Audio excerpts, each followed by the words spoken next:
Snow swept across the mountains outside Cedar Hill Church while Gunnery Sergeant Mason Reed worked alone beneath the old chapel heater, trying to keep the building warm before the blizzard arrived. Inside the quiet church, his retired German Shepherd suddenly lifted its head toward the front doors, ears sharp, body tense. Outside, an elderly couple stood trembling in the snow, too afraid to go home and too exhausted to keep walking. What the Marine and his loyal canine uncovered over the next few days would expose a secret hidden behind locked bedroom doors and change every life inside that church forever. If this story stays with you, don't forget to subscribe, turn on the bell, and watch until the very end.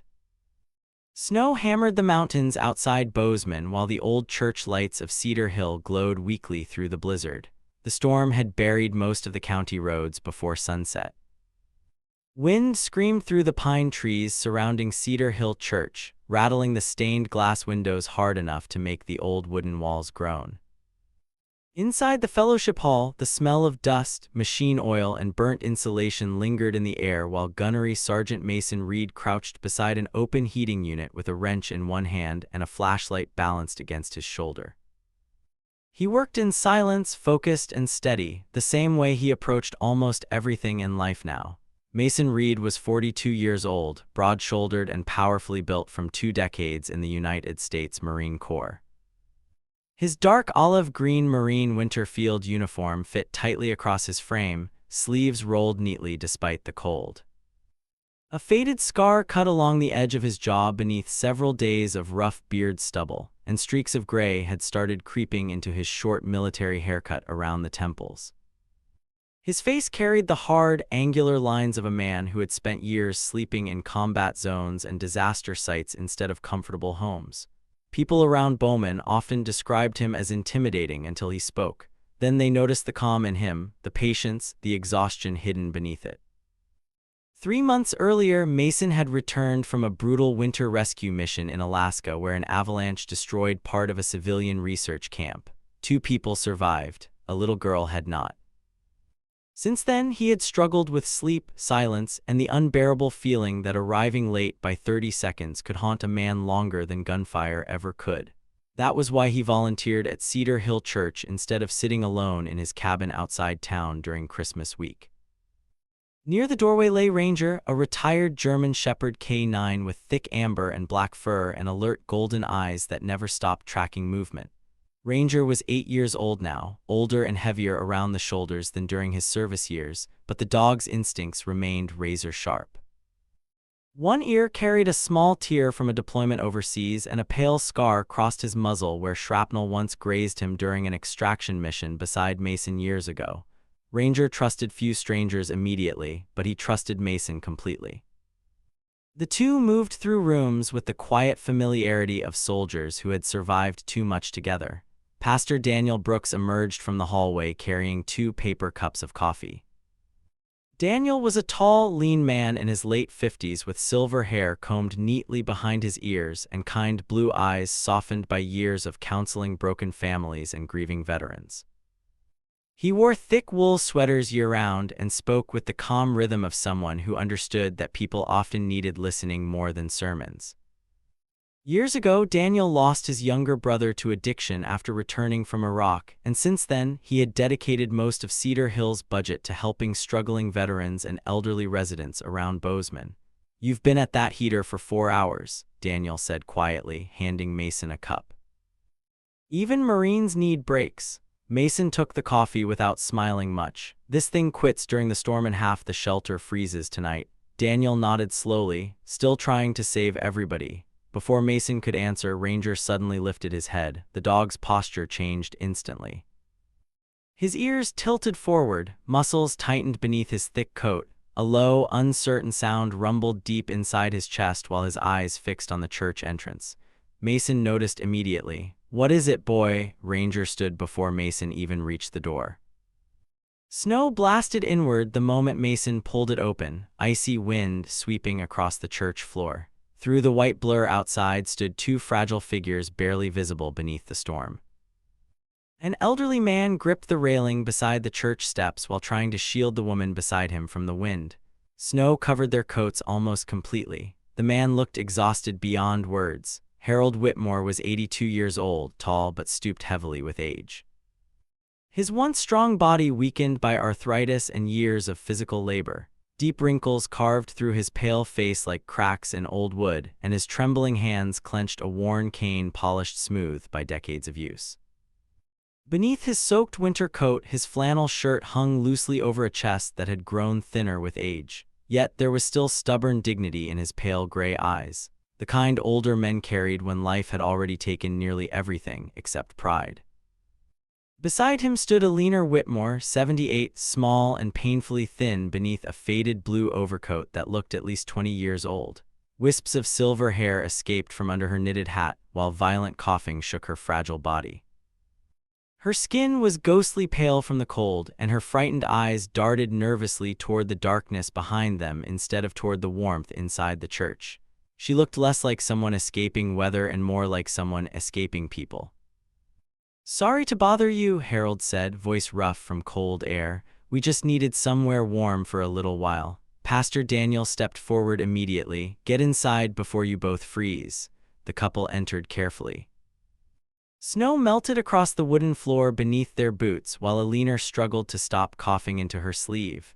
Ranger approached slowly, unusually quiet now, his nose twitching as he circled near Alina's side. Mason watched the dog carefully. Ranger stopped directly beside the elderly woman and leaned lightly against her leg. Alina froze, then Mason noticed it. Fear, not fear of the dog, fear of being touched at all. "You're safe here," Mason said gently. Alina tried to smile, but her hands shook too badly.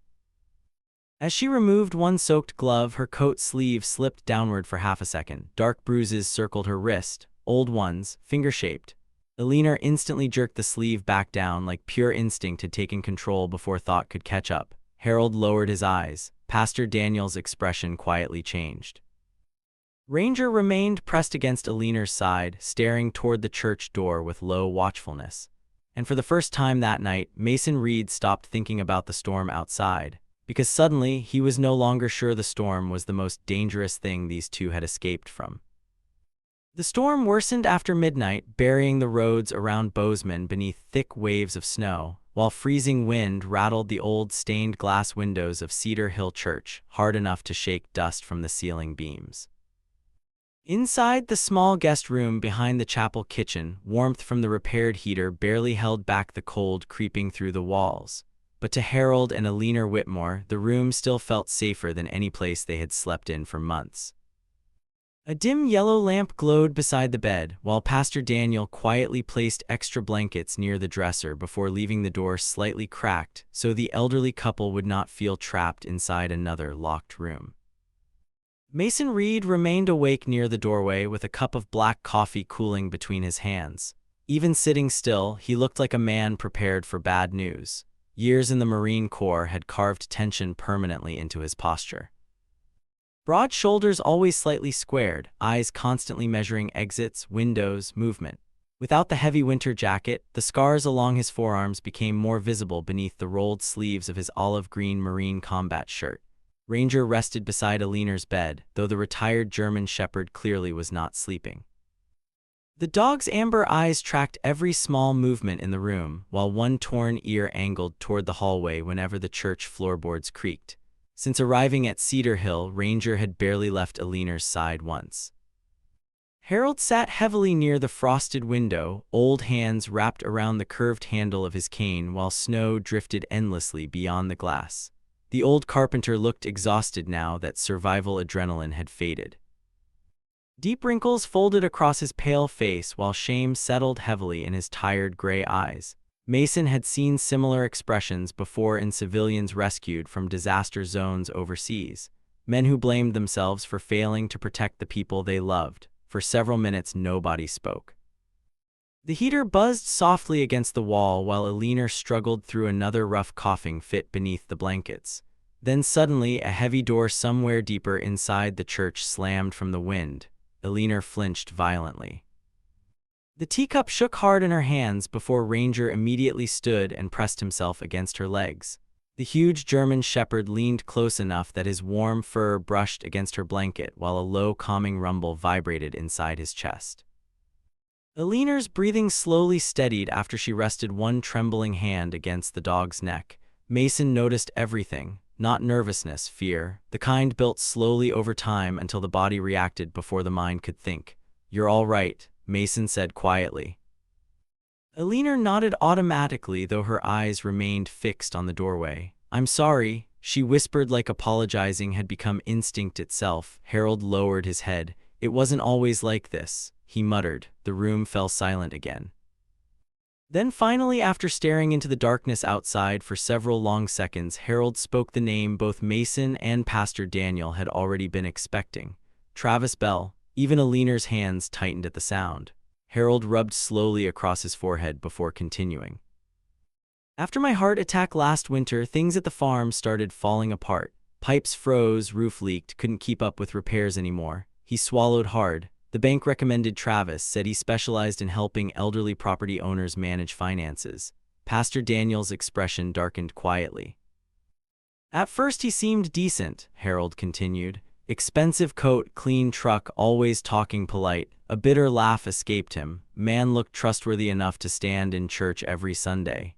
Harold stared toward the floorboards now.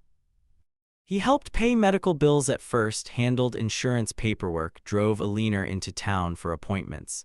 His jaw tightened slowly. "Then the developers started buying land around Hebgen Lake." Mason already understood where the story was heading. The Whitmore farm sat near property recently targeted by Northern Ridge Development, a company trying to build luxury winter resorts around the lake before spring. Land prices had exploded across the county during the last year. "Travis got involved with them somehow," Harold said quietly. "Started talking about ski lodges and tourist money, said we were sitting on land worth millions now." His fingers curled tighter around the cane. "I told him the farm wasn't for sale." Aliner closed her eyes. "That's when he changed," she whispered. The storm crashed violently against the church windows outside, making her flinch again. Ranger climbed halfway onto the bed beside her without command, his large body pressing protectively against her side while his eyes remained fixed toward the hallway. "He started controlling little things first," Harold continued. "Phones disappeared, said scammers were targeting seniors. Then he convinced us to let him manage all the accounts because my medication supposedly made me confused." Shame hollowed his face deeper with every word. "Neighbors stopped visiting because Travis always answered the door for us." "Isolation," Mason said flatly. Harold nodded once. Aliner stared downward at the blanket covering her knees. "He said people wanted to steal the farm from us," she whispered. "Said nobody could be trusted anymore except him." Tears gathered slowly in her eyes now. "After a while, I started believing him." Mason felt anger settle colder inside his chest. Predators everywhere used the same methods. Fear, isolation, dependency. Harold exhaled slowly through his nose. "When I refused to sign paperwork, Travis started punishing us." The old man's voice cracked slightly. "He locked the thermostat at night. Shut the heat off completely." Pastor Daniel cursed quietly under his breath while Harold continued. "Montana winters near the lake can kill people fast." Travis knew Aliner's lungs couldn't handle cold very long. Aliner suddenly pulled her blanket tighter around herself as though remembering those nights physically hurt.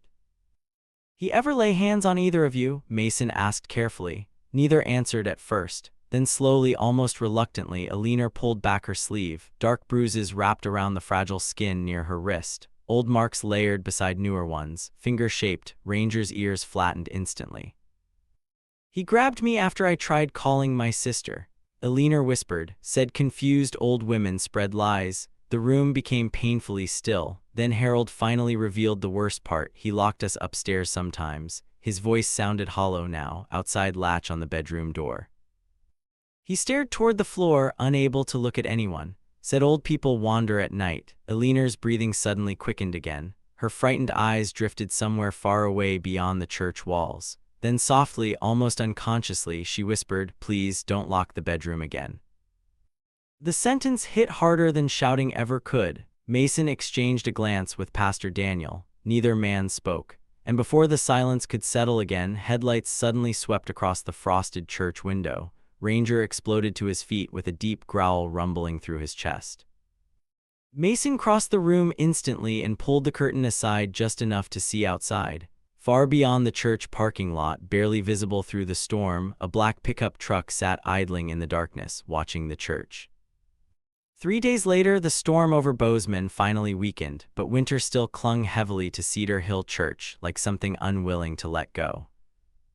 Snow remained piled high along the roads surrounding the church property, while volunteers moved slowly through the freezing morning air, carrying crates of canned food, blankets, and donated winter coats toward folding tables outside the fellowship hall. Cedar Hill had opened its annual winter outreach for struggling families, elderly residents, and veterans trapped by the recent blizzards. The scent of hot soup drifted through the cold, while children ran carefully between parked trucks, wrapped in oversized jackets and wool hats. Mason Reed spent most of the morning hauling propane tanks and stacking firewood beside the church entrance. Even surrounded by people, he carried the same quiet watchfulness that seemed permanently wired into him now. His Marine combat jacket hung open despite the cold, revealing thick forearms dusted with snow, while his sharp gray eyes constantly scanned the parking lot, rooftops, tree line. Ranger moved close beside him through the crowd, larger and calmer than most working dogs, though strangers still gave the German Shepherd respectful distance once they noticed the old tactical collar around his neck and the scar across his muzzle. Harold and Alina Whitmore remained inside most of the morning, helping fold donated clothes near the chapel kitchen. The warmth and safety of the church had slowly softened some of the fear trapped inside them, but not entirely.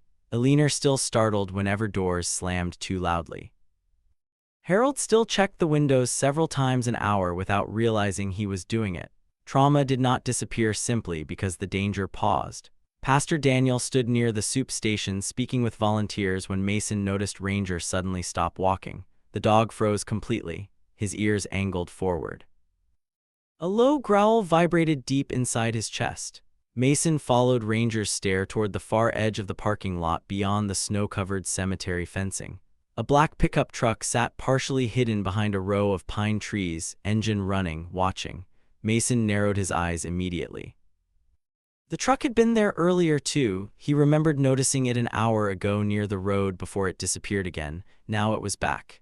"Daniel," Mason called quietly without looking away. The pastor followed his gaze and frowned. "You know him?" "Not yet."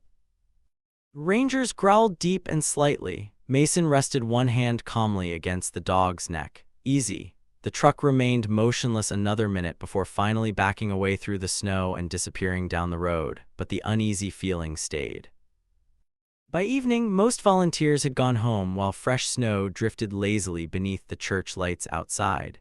The fellowship hall felt quieter now, filled only with the soft hum of heaters and the faint sound of old country music playing somewhere near the kitchen radio.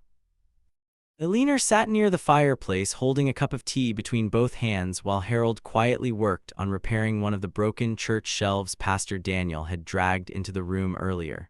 For the first time in days, the old carpenter almost looked useful again instead of helpless. Then headlights swept across the church windows. Alina froze instantly. The teacup slipped from her hands and shattered across the floor. Ranger shot upright beside the fireplace with a deep warning growl rolling through his chest. Mason was already moving before anyone spoke. The church doors opened seconds later, letting freezing wind rush inside alongside a tall man in a charcoal gray winter coat dusted with snow. Travis Bell looked exactly like the kind of man people trusted too quickly. Mid-40s, broad through the shoulders, neatly trimmed beard with faint gray near the chin. Expensive leather gloves, polished boots untouched by real labor. His sandy brown hair was combed carefully despite the weather, and his smile carried the smooth confidence of someone used to controlling conversations before they even started. Men like Travis survived by appearing respectable first and dangerous later. "There they are," Travis said warmly, stepping inside as though he belonged there. "Harold, Alina, people have been worried sick." Alina physically recoiled at the sound of his voice. Mason noticed immediately, so did Ranger. The German Shepherd moved silently in front of Alina's chair, body rigid now, thick fur rising slightly along his spine while his amber eyes locked onto Travis without blinking. Travis forced a chuckle. "Still afraid of dogs, Alina?" She shook her head quickly, too quickly. Harold slowly stood from the workbench near the wall, gripping the edge hard enough for his knuckles to pale. Mason saw fear in him, but underneath it now existed something else too. Anger. "You shouldn't be here," Harold muttered. Travis spread his hands calmly. "I came to bring you home, that's all." His voice softened with practiced sympathy. "You two disappeared during a blizzard and suddenly I'm the villain." Pastor Daniel stepped forward carefully. "Mr. Bell, they've chosen to stay here." Travis barely glanced at him. "Pastor, with respect, this is a family matter."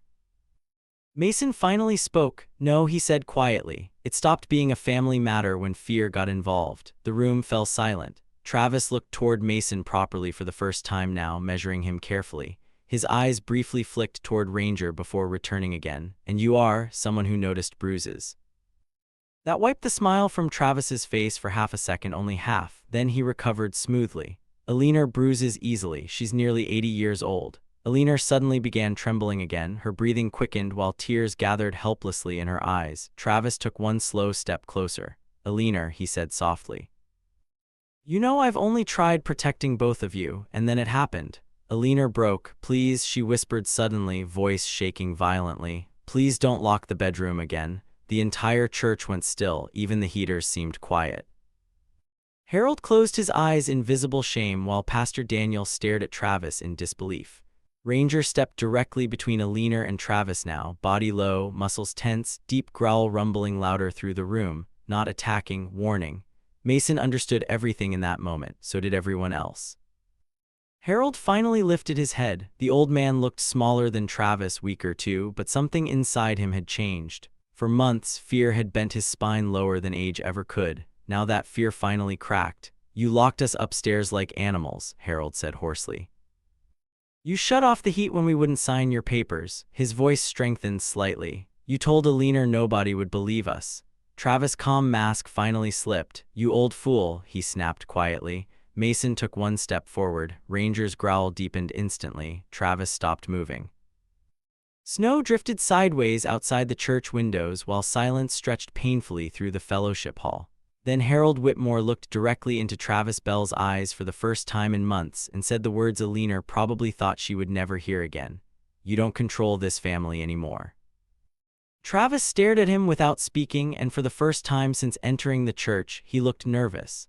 Snow still covered most of the valley outside Helena when Mason Reed drove through the early morning darkness toward the county record's office with Ranger asleep quietly in the backseat. The confrontation at Cedar Hill Church the night before had changed something important. Harold Whitmore no longer looked like a man completely defeated, and Alina had finally spoken aloud about the locked bedroom. That mattered. Fear stayed strongest while hidden. Once spoken publicly, it started losing power little by little. Nathan Keller met Mason outside the county building shortly after sunrise. Nathan was 45, built thick through the chest and shoulders like most former Marines who never completely left military life behind. His dark beard carried streaks of gray now, and deep lines rested permanently around his eyes from too many years investigating domestic fraud and rural property crimes across Montana. Unlike Mason, Nathan talked easily around strangers, but people learned quickly not to mistake friendliness for softness. 10 years earlier, Nathan's younger sister lost her family ranch after signing fraudulent medical debt paperwork while battling cancer. Since then, he had developed almost personal hatred toward financial predators who targeted vulnerable people. "You weren't exaggerating," Nathan muttered after reading the first property files inside the records office. He flipped through several folders while sunlight slowly spread across the dusty windows. Travis moved fast. Mason leaned against the desk silently while Ranger rested near the heater beside the wall. The German Shepherd's ears twitched every time someone walked through the hallway outside, but otherwise the dog remained calm. Unusually patient inside offices after years of military transport flights and government buildings. Nathan spread several papers across the table. "Look at these signatures." His thick finger tapped the documents one by one. "Harold's real signature changes naturally because of arthritis. These are too smooth, too controlled." He glanced upward. "They're forged." Mason felt his jaw tighten. Nathan continued flipping pages. Insurance withdrawals, land transfer authorizations, access to retirement accounts. He exhaled sharply through his nose. Hell, Travis was already negotiating partial land rights with Northern Ridge 6 months ago. The office door opened behind them before Mason could answer. Grace Holloway entered carrying 2 cardboard coffee trays beneath one arm and a leather file case beneath the other. She moved with the kind of confidence people usually learned inside courtrooms or military command centers. Grace was 40 years old, tall and sharply composed, with chestnut brown hair tied neatly behind her head and intelligent green eyes that rarely missed details. She dressed simply in a dark wool coat and black gloves, but there was steel underneath the calm professionalism. Years earlier, Grace had served as a Navy legal officer before leaving active duty after her husband, a combat veteran struggling with PTSD, died during a negligent hospital discharge incident. Since then, she dedicated most of her legal work to elder abuse and veteran advocacy cases across Montana. "So this is the famous Marine causing trouble in church parking lots," Grace said dryly while handing Mason a coffee. "Good morning to you, too," Mason replied. Nathan slid the forged paperwork toward her. "You're going to enjoy this." Grace studied the documents for less than 30 seconds before her expression hardened. "This isn't just coercion anymore. This is criminal fraud." She looked toward Mason. "Did the Whitmores mention surveillance cameras at the farm?" Mason shook his head. "No." Nathan leaned back in his chair. "Old ranches usually keep exterior systems for livestock theft. If Travis forgot to wipe them properly, we may get lucky." By late afternoon, the 3 vehicles rolled slowly up the frozen dirt road leading toward the Whitmore property near Hebgen Lake. Sheriff Tom Avery arrived separately behind them in a county SUV alongside 2 deputies. Avery was a broad, heavy-set man in his early 50s with weathered skin and a thick blonde mustache gone pale at the edges from age. Unlike many small-town sheriffs, Avery listened more than he talked. 20 years earlier, his own father suffered severe dementia and nearly lost his home to a fraudulent caregiver before neighbors intervened. Since then, Avery carried deep distrust toward anyone profiting from vulnerable elderly residents. The Whitmore farmhouse looked lonelier than Mason expected. Snow drifted heavily around the porch while peeling green paint curled away from the walls beneath years of neglect. One upstairs curtain hung crooked beside a window covered strangely with wooden boards nailed from the outside. Ranger stepped from the truck slowly, immediately alert now, nose lifting toward the cold wind moving across the property. Sheriff Avery approached the porch carefully. "Let's keep this clean," he muttered before forcing open the front door. The inside of the house smelled stale and cold. No family photographs remained on the walls. No warmth, no life, only control. Nathan photographed everything while Grace moved carefully through stacks of paperwork scattered across the dining room table. Mason noticed multiple medication bottles lined beside unpaid heating bills and final warning notices from utility companies. "He kept them dependent," Grace said quietly. Upstairs, one bedroom door immediately caught everyone's attention. A thick metal latch sat mounted outside the frame. Sheriff Avery stared at it several seconds before quietly saying, "Jesus Christ." Mason felt anger settle heavily in his chest again. The deputies forced the door open. Inside stood 2 narrow beds beneath frost-covered windows sealed shut with nails hammered directly into the wooden frame. Deep scratches marked the floor near one corner beside the bedpost. Harold had not exaggerated anything. Ranger walked slowly into the room, sniffing carefully before stopping beside the window. A low, uneasy growl rolled from his chest. Then Nathan called from outside, "You need to see this." Behind the farmhouse sat an old equipment shed partially buried in snow. Inside, Nathan had discovered a dusty security monitor connected to outdated surveillance cameras still running on backup power. Most footage was corrupted, but one recording remained intact. The video quality flickered badly across the screen. Eleanor stood trembling near the kitchen table while Travis shoved paperwork toward her. His voice crackled through damaged speakers. "Sign it." Harold shouted somewhere outside beyond the camera range. Snow blasted through an open doorway. Then Travis grabbed Eleanor's wrist violently enough to make her cry out. "Your husband freezes outside until you sign," Travis snapped. The room went silent. Even Sheriff Avery looked sick. Grace slowly closed the laptop. "That's enough." Nobody argued. 2 hours later, Travis Bell sat handcuffed outside the Northern Ridge Real Estate office in downtown Bozeman while reporters gathered across the street in the falling snow. His expensive coat no longer looked impressive beneath the flashing police lights. When deputies pushed him toward the patrol car, Travis searched the crowd desperately until his eyes landed on Mason standing beside the truck with Ranger. Hatred burned openly across Travis's face now, but fear had finally replaced confidence. And for the first time in months, someone else controlled where Travis Bell was going next. Spring returned slowly to the mountains surrounding West Yellowstone, melting the last heavy snow banks into silver streams that ran beside the roads near Hebgen Lake. After months of hearings, medical evaluations, and financial investigations, the Whitmore farm finally belonged to Harold and Alina again. The court ruling had stripped Travis Bell of every fraudulent transfer tied to the property, and Northern Ridge Development quietly withdrew from the valley after the scandal spread across local news stations throughout Montana. For the first time in a long while, the old farmhouse no longer looked abandoned. Fresh paint covered the porch railings, the upstairs windows stood open beneath clean curtains, and warm light finally returned to rooms that once felt like prison cells. Mason Reed stayed longer than he originally planned. Officially, he told people he remained behind to help repair the damaged heating system and rebuild the old equipment shed beside the barn. Unofficially, everyone understood the truth. Mason did not entirely trust that Harold and Alina were ready to be alone yet. Trauma did not disappear once court papers were signed. Sometimes fear lingered longer than bruises. Most mornings began quietly at the Whitmore farm. Harold usually woke first, moving slowly through the kitchen with his cane while coffee brewed beside the stove. Though the old carpenter looked stronger now, age still weighed heavily across his body. His heart medication remained lying carefully beside the sink every morning, and some days his hands shook badly enough that Mason quietly finished tasks without mentioning it. But there was pride returning to Harold, too. Small things, he started shaving regularly again. He repaired cabinet doors around the house with patient concentration. Some afternoons he even whistled softly while sanding wood inside the barn. Alina changed more gradually. She spent long hours near the kitchen windows where sunlight reached the old table during late morning.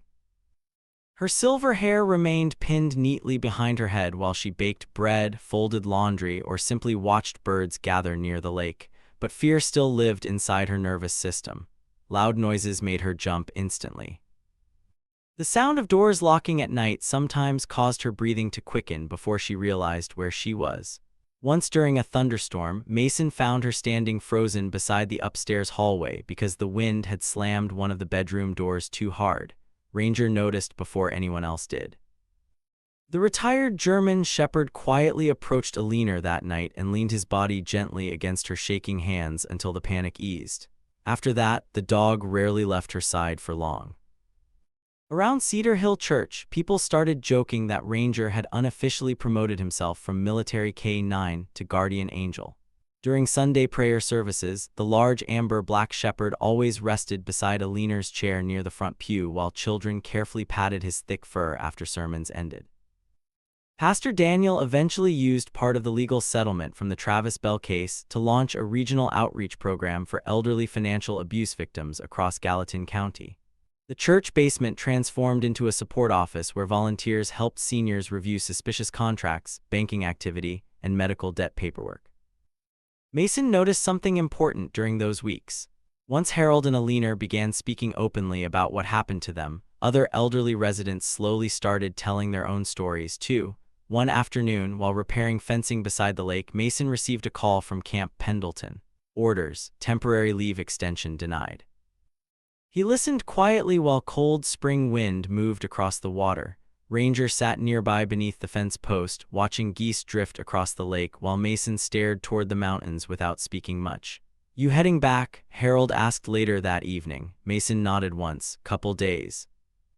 The old carpenter lowered his eyes toward the unfinished piece of cedar wood resting across his lap.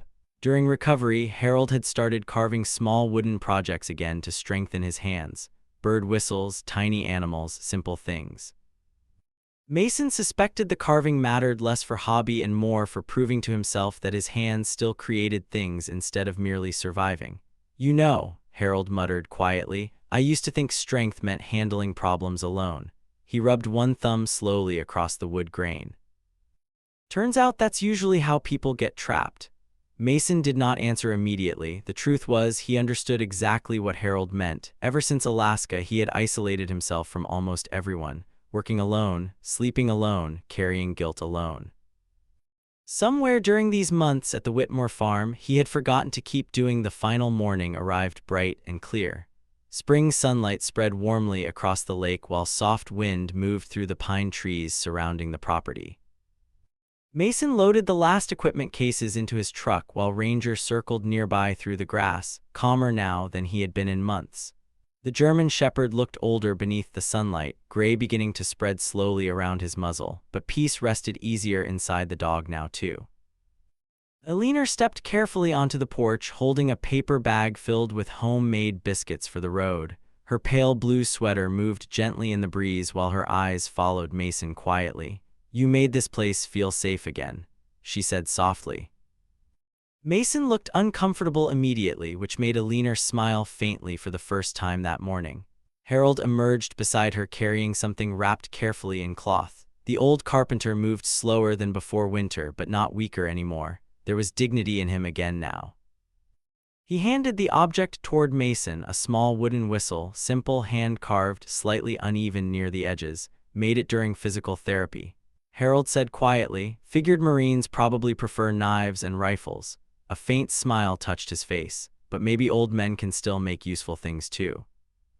Mason turned the whistle carefully between his fingers. Then Harold spoke the words Mason would remember long after leaving Montana. "Some men save lives with weapons," he said. "You saved ours just by stopping long enough to listen."